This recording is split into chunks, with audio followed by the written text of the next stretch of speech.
Lamb told me to explain my performance, to explain my climax, so I'm going to try to do that. Each time in its own is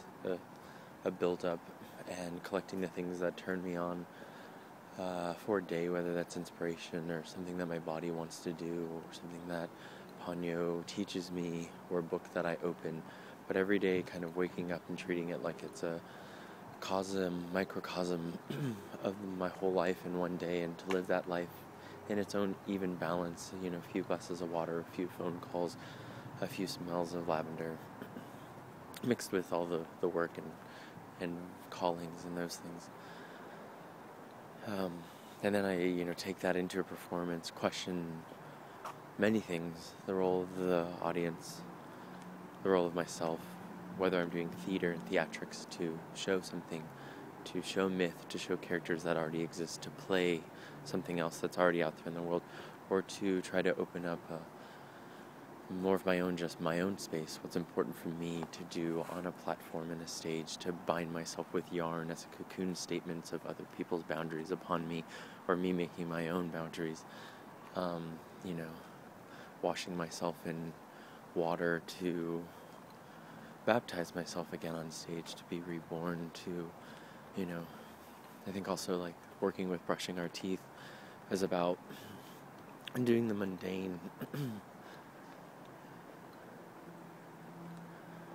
capturing the mundane, putting that in a moment when you're not being mundane, and having someone else brushing their teeth. You take the two spaces and put them together, and that space that's left in between because they never met before, you create something there, so there's room to create in the subconscious. And that's what I feel with what we're doing in the Back Pockets, is this like theater, performance art, visual show, along with this music, and we're kind of placing these two next to each other in a way that these two elements can kind of coalesce together with the fire to kind of create a different spirit.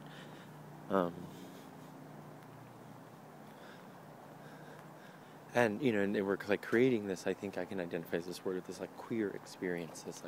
this kind of watching music and seeing this band, but at the same time,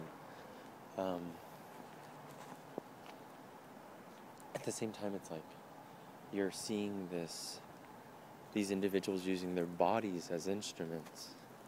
for something, and then there do you get the experience of a separate reality going on, or multiple realities going on at once. And in that multiple realities, you being there as a band, you watching people brushing their teeth, you feeling this, like everyone coming together and drumming in those realities that are kind of like harped on, chorded into, tuned into, chimed into. There's an experience of gaps in reality, because you're experiencing multiple ones kind of close together.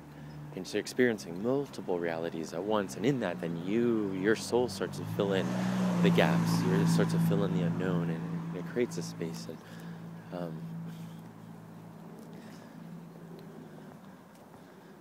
And so performance art in this band is it's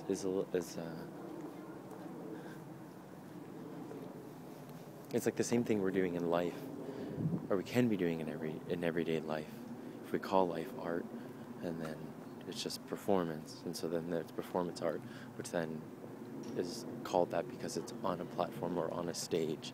versus just doing it in everyday life, when they're both obviously affected and so similar, but one is just on a stage and it's kind of like a piece in itself, an articulation in itself, and then life is an articulation in itself. That's some bits of the climax and what performance art is becoming for me.